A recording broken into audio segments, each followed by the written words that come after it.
What's going on? It's the Big Rig Bull, Texas truck accident lawyer Reshard Alexander, here on a Saturday night. So I spent the first half of the day, well, the morning, me and Kristen went and grabbed a few drinks. Well, not drinks, we went to Starbucks.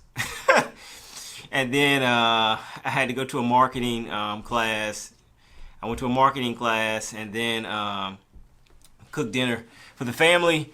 And now I'm back over here on a Saturday night. I got to go upstairs and do this board session. I need to go ahead and get it out of the way, but I'm probably going to be here for a while. Working on this new website, working on a few other things associated with it. But I'll probably be here for a few hours today. I'm thinking probably 11 or 12. But hey, you know, when you love what you do, time goes by. It flies by. So I'm just putting all this stuff together right now, and yeah, I think I'm gonna work on. I gotta work on some things, like I said, that are associated with it all. But I didn't get a fan yet, so I'm not gonna complain. I don't complain. I don't believe in complaining.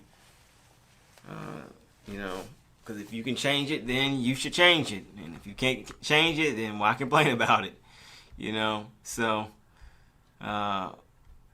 nobody's really here today, but I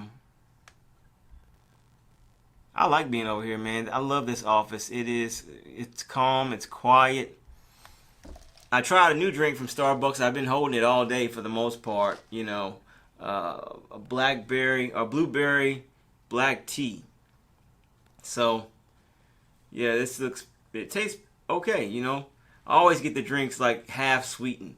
I don't get the whole, I don't get it full of sugar and all that type of stuff. But yeah, I'm gonna eat a little bit over here. I got some Chinese food I'm gonna eat over here, or fried rice. I don't know whether you want to call it that or not, but I got some fried rice, and that's it, man. I'm about to get to work because I've been working from home for a few hours already, but I needed to come over here and just kind of, you know, grind out for a second, and I needed the board. So that's the main reason why I had to come over here, because I had to use that board.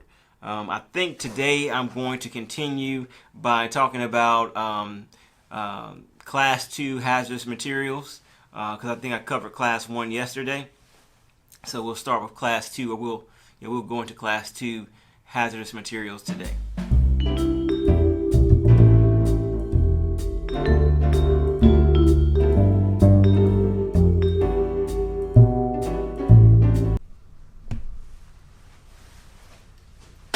Good afternoon, ladies and gentlemen. It's the Big Rig Bull, Texas truck accident lawyer Reshard Alexander, here for episode 55, where we are dealing with Class 2 hazardous materials truck wrecks. Today we're going to basically talk about if you are a truck accident lawyer, what you should be examining if you are dealing with this type of hazmat wreck, or if you are a professional truck driver. Maybe this will serve as a refresher course on what you need to do or prepare for when you are transporting, more than likely, Class 2 cylinders on a cargo tank motor vehicle. So let's get started.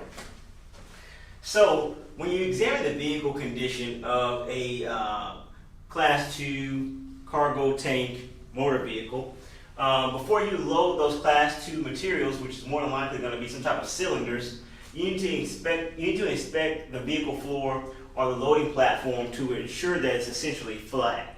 That way, you know, the materials more than likely will stay secure on the floor.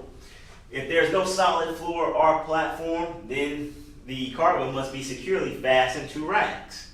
Common sense. If you are unloading or loading, okay, if you're dealing with cylinders, they must be securely attached to the commercial motor vehicle to prevent shifting, overturning, or ejection from the vehicle under normal transport conditions, and securely attached to the motor vehicle by number 1, securely attached in an upright or horizontal position, number 2, loaded into racks, or number 3, packed in boxes or crates. All right, simple enough, right? Moving along to bulk packaging. So when we're talking about portable tank containers, they may be loaded on the flat floor or platform of a vehicle or onto a suitable frame. Containers may also be stacked. When we're talking about Division 2.1 flammable gas material, it's being loaded or unloaded from a tank, the engine must be stopped. All right? Now there's an exception to that. If the engine is used to operate the transfer pump, then then it can still be on.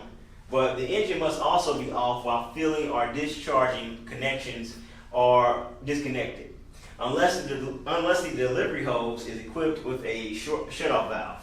So liquid discharge also means that it must be secured on tanks before movement. So obviously it's common sense. You can't have valves or anything connected to the tanks when you're about to actually pull off, because that could be a real big problem for everyone involved. When we're talking about liquefied hydrogen or cryogenic liquid, we're basically talking about DOT-4L cylinders. Now, the thing with those is they must be carried on vehicles with open bodies, equipped with racks or supports, having clamps or bands to hold the cylinder securely upright. They must be capable of withstanding an acceleration of 2 Gs in any horizontal direction. If you remember that, we talked about that way early when we first started this vlog about the G's and the force. When it comes to venting rates, so cylinders such as this they're going to have vents on them, or they're going to have venting rates. Okay, so the combined total venting rates on all cylinders on a single commercial motor vehicle cannot exceed 60 cubic feet an hour. Okay. Only private and contract carriers can haul liquefied hydrogen, and it must be a direct movement from origin to destination. And this cannot be done through tunnels. So a cargo tank motor vehicle cannot transport liquefied hydrogen through tunnels. When we're talking about chlorine, okay, so shipments of chlorine must be accompanied by a gas mask and an emergency kit to control leaks in the fittings on the dome cover plate. Okay, you do not move, couple, or uncouple any chlorine tank vehicle while loading or unloading connections are attached. You do not leave any trailer or semi-trailer with a power unit unless it has been chopped or some adequate means provided to prevent it from moving. Now, when it comes to smoking, there's no smoking around Division 2.1 materials, okay? It's just absolutely forbidden. Or when they are being loaded or unloaded. Can't have it around there. All right? When it comes to attending the vehicles, I mean, this is going to be pretty much the same for all of them, but if a professional truck driver has to attend to the vehicle at all times, except when they are operating the vehicle. Same thing goes for loading and unloading. A qualified person must be present at the time that the cargo is being loaded and unloaded. When we talk about parking, same thing as we said before yesterday with the Class 1 explosives, is that when you park, you can't park within 5 feet of a roadway, and you can only do that like at extreme times of emergency. But normally you shouldn't be doing that at all, unless it's necessary. Like I said, unless it's necessary for vehicle operation. When it comes to warning devices, so it's pretty much the same thing as yesterday. Any signal produced by a flame must not be carried on or used for protecting any stopped cargo tank motor vehicle transporting 2.1 materials, I'm sorry. And it doesn't matter whether that cargo tank is loaded or unloaded, because like as we said before yesterday, even if a cargo tank is unloaded, there can still be residue there that may ignite. Common issues that you might see in a hazmat case such as this would be if the liquid discharge valves were not closed, if someone was smoking near a vehicle, that could be really bad, or if the loading and unloading connections were still attached at the time the truck took off. Okay? That's just dealing with the hazmat portion. That's not talking about, the common causes of truck wrecks, such as, driver fatigue or wide turns or jackknifes and things of that nature.